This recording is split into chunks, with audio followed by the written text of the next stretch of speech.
I'm Rodney Cutler. We're here at Cutler Salon in New York City for the Redken Smooth Lock press event. Maggie, who we all know Maggie, should be working, but she's actually getting her hair done. But you do deserve it. How's the treatment going? You enjoying it? I'm loving the treatment. This is kind of fun. I love hanging with you, Rodney. So I know that I'm one of your favorites.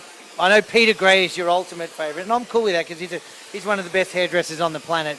But one of your other favorites, and I was walking around the salon, and lo and behold, she runs into Mr. David Stanko, who is clearly, the way you hugged him, and I was like, all right, I'm clearly just been bumped to number 3 at least. I'm sure there's a few in between. But anyway, you didn't even know David was here, but we are lucky to have David Stanko, world-renowned colorist. And how you doing, mister? I'm doing great. Big changes, like you've had a massive successful path, and we were fortunate for you to join our company, and it was a big decision. I know you didn't take it lightly, and so as you know, young hairdressers, when you're going to make a change, because we all do, and that's cool. People leave me all the time. I never like it, but it's true, and you have to deal. But like, what are some of the things that went through your mind when deciding on to join us? Well, I think the truth is that when it comes time to leave, you know it. Whether it's just simply you wake up one morning and you think, well, I've had enough, or I'm interested in a change, or sometimes even other life events just trigger this effect of different things taking place in your life. So why I was interested in you was the growth that I saw taking place with your salons in the beauty empire of Cutler. You know, you have 3 salons in New York. I happen to be partial to the Gansevoort. I think it's a boutique-y, great little location. But this is Midtown Manhattan, 57th Street. There's the executive level people that come in and out every day. And then the salon in Miami and your salon in Soho. So I think when folks are interested in making a change, they need to take that decision based upon what their gut reaction is when they walk into the salon. You know, what happened when they opened the door? Did people just stare like they were scared that someone was coming in? Or was there a welcoming feeling? And then walk around a little bit if you can and see if you're greeted, if people on the staff actually say hello or you feel snubbed. If everyone scatters from the front desk when you walk in, or indeed they greet you, is part of the process. And I think there's great value in scheduling your own appointment in a salon to have a manicure, blow dry, treatment, somehow to get in the chair of the salon and to just be a quiet observer, because that creates a different perspective. You can look at magazines, or you can scope out the people, ask the person who's working on you some questions that you've prepared. Of course, you want to be stealth about it. You don't want them to think that they are being interviewed. But I think what really makes it work is, does the personality and character and culture of a salon jive with who you are? And if you get a really good feeling initially, then I think you should pursue it to the next level. And that would be dropping off a resume in person. None of this emailing it and hoping. Did you see the girl who came just before for an interview in shorts and a beach t-shirt? I was like, you're kidding me. I like, can I help you? She's like, I'm here to apply for a job. I was like, oh my God. Yeah. She needs to watch this interview. Yeah. It's actually shocking. You know, people chew gum and they take phone calls during, I mean, this is a business. Do you know what I mean?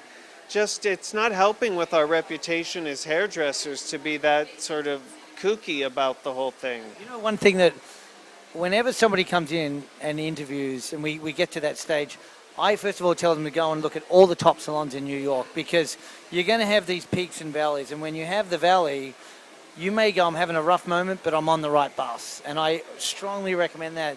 The other thing is, I always tell them that you're interviewing me probably more than I'm interviewing you. Because it really, if it doesn't feel right, like you say, it's just not going to work. So you got to kind of put financial opportunity, yes, important, but I think it's more the career path. And before that, it's really the energy of walking and go, does this feel right? You know.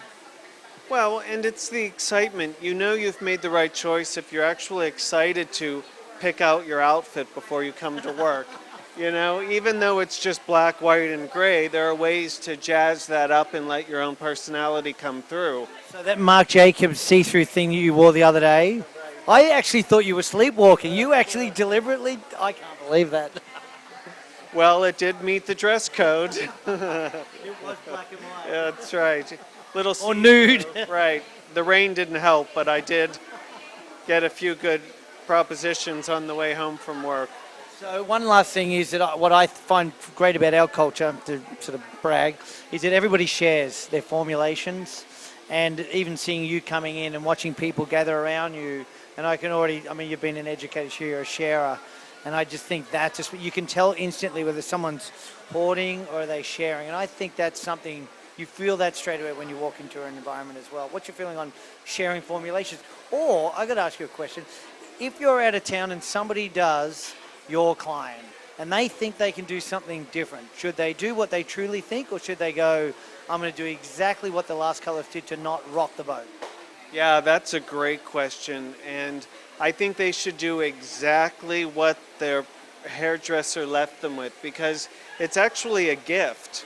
You know, when one hairdresser says, why don't you see Rodney or see Ben or see, Dallas when I'm away, I think that hairdresser is obligated to do what you would do, because it's, first of all, you're putting money in their pocket because you've made the recommendation.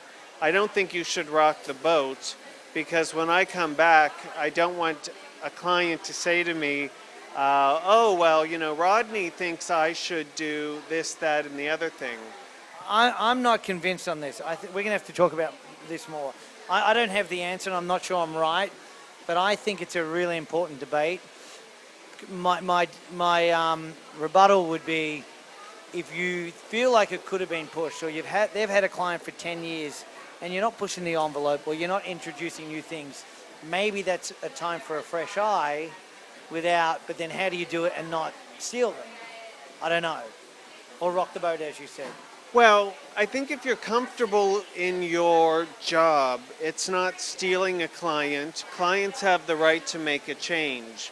And you never know when it's going to come back around again. You know what they say, it's a small world at the top, right? So you never know when that client's going to come back around. And I want to leave that customer with a good feeling and with my endorsement that if they want to see someone else, that's okay.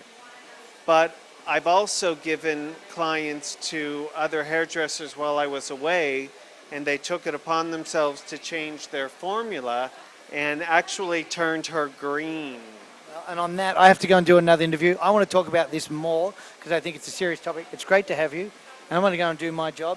Maggie, you look amazing. And it's great to have David. Thank you all. Take care. Ciao.